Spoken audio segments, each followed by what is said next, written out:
A invocação, desde sempre, nutre uma crença inabalável em fantasmas, espíritos e entidades provenientes de dimensões além da nossa. Se preferirem me chamar de crédula, aceito, pois sou o tipo de pessoa que acredita em tudo e se entrega plenamente a essas crenças. Diante disso, não sei explicar o que me levou a achar uma boa ideia brincar com um tabuleiro Ouija. Aproveite agora para curtir e se inscrever no canal. Embora brincar não seja o termo mais seguro, entendo isso agora. Mas há um mês atrás, eu estava no supermercado com uma amiga e, em algum momento, acabamos na seção de brinquedos. Foi ela quem pegou o tabuleiro e me desafiou a comprá-lo. Ela disse, com certo tom de zombaria, que provavelmente eu era covarde demais para usá-lo. E para provar que estava errado, acabei comprando. Voltamos para minha casa e passamos o resto do dia conversando, fofocando e sendo apenas garotas normais. Quando o relógio marcou 9 horas, lembrei da minha compra e, aparentemente, minha amiga também se lembrou. Ela riu e retirou o tabuleiro da sacola. Rasgou o plástico da caixa e colocou o conteúdo sobre a mesa da minha cozinha. O tabuleiro, uma prancheta e uma folha de instruções simples. Ela continuou rindo enquanto jogava as instruções de lado e me convidava a sentar. Estava nervosa, embora tentasse disfarçar. Sabia que minha amiga conseguiria perceber a tensão em meu corpo, então me acomodei na cadeira. Eu já tinha visto como os tabuleiros funcionavam nos filmes e sabia vagamente as regras. Em minha mente, lembrei-me de que precisávamos nos despedir, um passo crucial e, ao mesmo tempo, um erro comum em filmes de terror. Um erro que eu não estava disposta a cometer.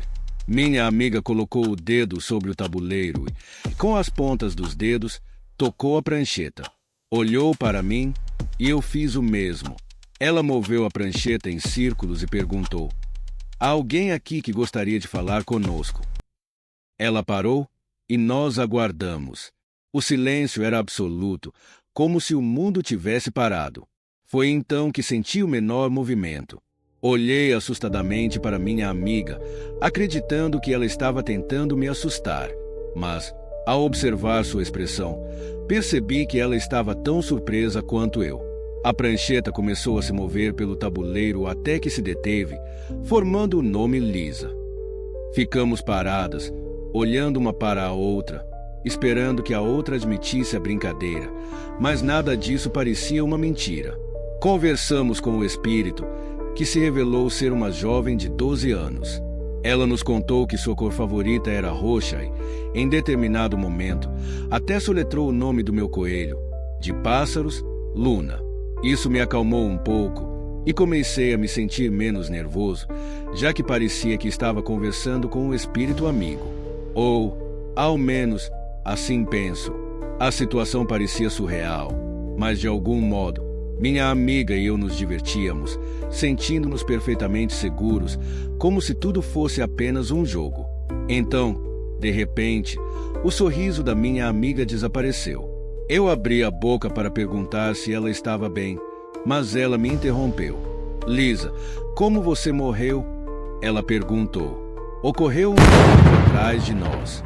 Assustadas, saltamos da cadeira e, sem pensar, corremos para ver o que causava o barulho. Quando vimos, tudo estava intocado, tudo no mesmo lugar. Meu rosto empalideceu e meu corpo ficou tenso com o pânico ao perceber o que tínhamos feito. Havíamos deixado o portal aberto. Corri de volta até a mesa e vi que o tabuleiro e o indicador estavam embaixo da cadeira. Peguei a prancheta, movi-a freneticamente, repetindo a palavra adeus. Minha amiga estava paralisada, sem saber o que fazer, apenas olhando em volta com medo. Em um acesso de raiva e desespero, peguei o tabuleiro e o enfiei de volta na caixa. Corri até a porta e joguei a caixa fora. Eu nunca mais quis ver aquilo. Foi naquele momento que compreendi com o que realmente estava lidando.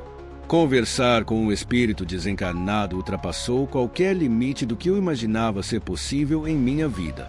Eu me culpei por ter comprado o tabuleiro e comecei a responsabilizar minha amiga por me convencer a usá-lo. Agora, Vejo coisas irracionais sobre minhas ações.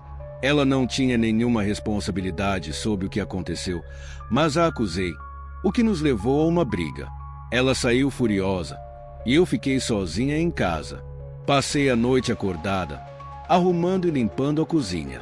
Quando finalmente me acalmei, eram cerca de 2h40 da manhã e eu estava exausta. Então fui dormir.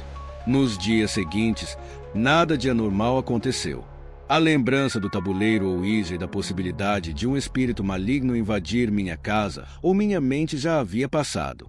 O único resquício que restou foi a briga com minha amiga, o que ainda me incomodava profundamente. No entanto, no quarto dia, as coisas começaram a se tornar estranhas. Os objetos se movem sozinhos.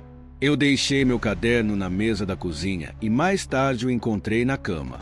Minhas chaves, que sempre pendurava no gancho, apareciam na bancada da cozinha. Essas mudanças sutis, embora desconcertantes, foram ignoradas por algum tempo, até que na noite de quarta, o clima em casa parecia diferente. A casa estava estranhamente fria, como se tivesse perdido aquela sensação acolhedora. Passei a me sentir paranoica e, como sou uma covarde, pedi ao meu namorado para passar a noite comigo. E ele concordou. Pelo que lembrávamos, era 2h37 da manhã, quando nos sentamos na cama. Não ouvimos barulho algum, e não tivemos pesadelos. Era como se meu corpo estivesse fazendo aquilo sozinho. Estava em um estado de transe. Olhei lentamente para o meu namorado, e ele tinha uma expressão de confusão misturada com medo. Decidimos ficar acordados e assistir TV para nos distrair. Depois de 20 minutos, ouvi ruídos vindos da gaiola de Luna no corredor. Corri até lá e vi minha coelha no canto, respirando pesadamente, visivelmente assustada. Luna normalmente era tranquila e não fazia barulho. Então decidi tirá-la da gaiola e trancá-la comigo no quarto. Algo não estava certo e eu não queria deixá-la sozinha. Quando amanheceu, acordei, me maquiei como sempre fazia e deixei Luna correr pela casa como de costume. Ela estava brincando normalmente, o que me acalmou. No entanto, ao subir as escadas para acordar meu namorado, percebi 3 arranhões profundas na parede acima do batente da porta. Congelei ao olhar para eles e, alguns segundos depois, meu namorado se juntou a mim. Ele me levou para baixo e conversou comigo mudando de assunto, mas minha mente não conseguiu deixar de pensar naqueles riscos. A partir daquele momento, as coisas pioraram. Encontrei meu celular dentro do forno, papéis de trabalho sob a almofada do sofá, uma tigela de comida de Luna debaixo da minha cama. Além disso, comecei a ouvir coisas quebrando. Os ruídos eram tão altos que, por mais de uma vez, achei que alguém estivesse quebrando uma janela. Mas sempre que eu checava, tudo estava em ordem.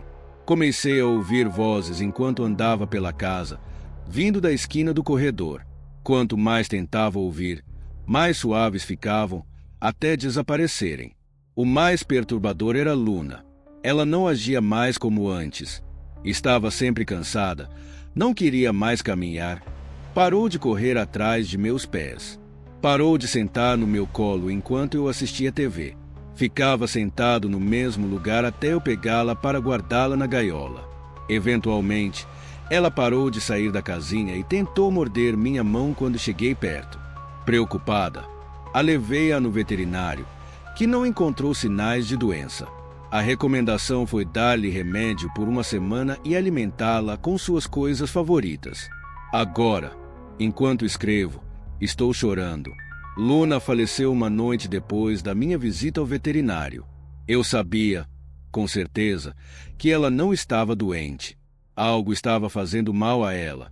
Algo a estava matando lentamente. Depois disso, as coisas pioraram em casa. Enquanto eu dormia, uma figura grande se escondia no canto. Eu observava. Sua forma tremia progressivamente, mas não se movia em minha direção. Não tinha rosto nem olhos, mas parecia me estudar. Fiquei impotente, incapaz de me mover ou falar. Por 2 noites, fiquei ali, observando aquela entidade, incapaz de fugir. Era um terror indescritível, que não desejo a ninguém. Na terceira noite, estava convencido do que havia enlouquecido. Sabia que não poderia passar mais uma noite naquela casa. Juntei algumas coisas e fui para a casa do meu namorado. Não contei a ele o que realmente estava acontecendo, e ele apenas presumiu que eu estava triste por causa da Luna. Finalmente, depois de uma semana, me arrisquei a voltar à minha casa. O ambiente era um pouco mais tranquilo, mas ainda assim opressor. Antes de entrar, dei uma última olhada na caixa do tabuleiro Ouija. Pela primeira vez, vi algo que parecia ser a impressão de uma mão no vidro. Entrei e fechei a porta atrás de mim. Eu tinha deixado a casa para trás, mas a quero de volta, quero viver e ter sonhos bons. Ainda busco ajuda sem saber a quem perguntar.